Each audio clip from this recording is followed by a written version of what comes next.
Historias de los pueblos. Los Reyes Magos. ¿Realmente existieron? Cada enero en México se celebra la llegada de los Reyes Magos, quienes visitan los hogares mexicanos y dejan los juguetes que fueron pedidos por los niños de los hogares, mientras que la mayoría de los adultos recuerdan la imagen clásica de 3 personas llegando a ver al recién nacido Jesucristo en el pesebre. Pero ¿qué tan cierta es la historia que nos cuentan? El origen de la historia de los Reyes Magos se remonta al origen del cristianismo, cuando los evangelios nos hablan sobre una visita que tuvo Jesús de niño, pero en la historia original no son 3 personas las que se presentan ante Jesús y tampoco lo hacen inmediatamente de que Jesús nació, sino que pasó un tiempo considerable para esta visita. Las pistas las encontramos en la historia original, por ejemplo en Evangelio de Mateo capítulo 2 versículo 1 dice lo siguiente. Después de nacer Jesús en Belén de Judea, en los días del rey Herodes, resulta que vinieron a Jerusalén unos astrólogos de Oriente. Cuando se escribió este relato, el escritor del Evangelio de Mateo usó la palabra griega magoi para referirse a esos viajeros que visitaron a Jesús, y este término el historiador Heródoto lo usó para referirse a una de las castas de los medos y persas que se especializaba en astrología e interpretación de sueños. Por ello algunas versiones de la Biblia suelen usar la palabra astrólogos, porque eran personas especializadas en este tema, así que estos astrólogos viajaron desde el Oriente para ver al recién nacido rey de los judíos. La palabra Oriente solía usarse para referirse al naciente o en este caso para referirse en qué lugar o posición respecto a su interlocutor se encontraban los astrólogos.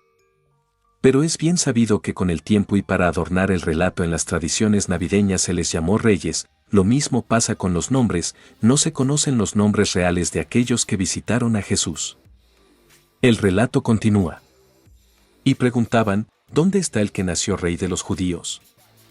Porque vimos su estrella cuando estábamos en Oriente y hemos venido a rendirle homenaje.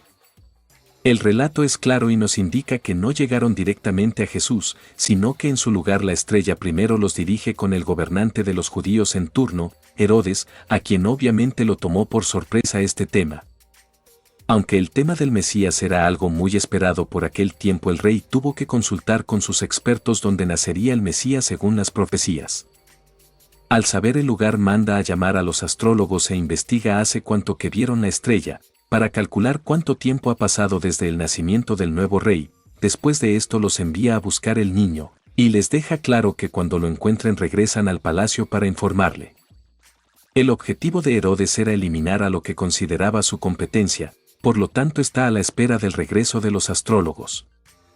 El relato nos narra que siguen a la estrella después de salir con Herodes, y los lleva hasta el niño, y realizan la entrega de regalos, dándole oro, olíbano y mirra. Este dato es importante porque la tradición actual se basa en estos regalos para determinar el número de visitantes, que según la tradición son 3, pero el relato original no da un número exacto de astrólogos. En tierras bíblicas se suele decir incluso que fueron 12 los astrólogos que visitaron a Jesús. Lo que sí nos indica es que al intentar regresar con Herodes reciben una advertencia mediante sueño. El relato dice lo siguiente. Pero, como recibieron en un sueño una advertencia de Dios de que no regresaran a ver a Herodes, se fueron a su país por otro camino. La estrella originalmente estaba, por así decirlo, diseñada para poder avisar a Herodes del nacimiento del niño para que fuera eliminado antes de tiempo, y de esto podemos deducir qué edad tenía Jesús cuando lo visitaron los astrólogos. Definitivamente no era un bebé, ya que el relato nos narra que después de enterarse que los astrólogos habían escapado decidió cometer un acto terrible. Mateo nos cuenta lo siguiente. Herodes, al ver que los astrólogos lo habían engañado, se puso muy furioso. Y, teniendo en cuenta el tiempo exacto que había averiguado por ellos, mandó matar a todos los niños de 2 años de edad para abajo que vivían en Belén y todos sus distritos.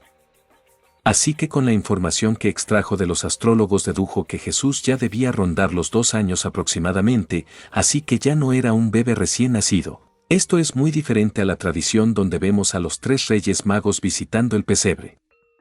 Además el relato también nos narra que cuando los astrólogos llegaron con el niño ya no estaba en un pesebre sino en una casa. Por lo que podemos aprender, la historia real difiere mucho de la que las tradiciones nos dicen. Esta es una más de las historias de los pueblos.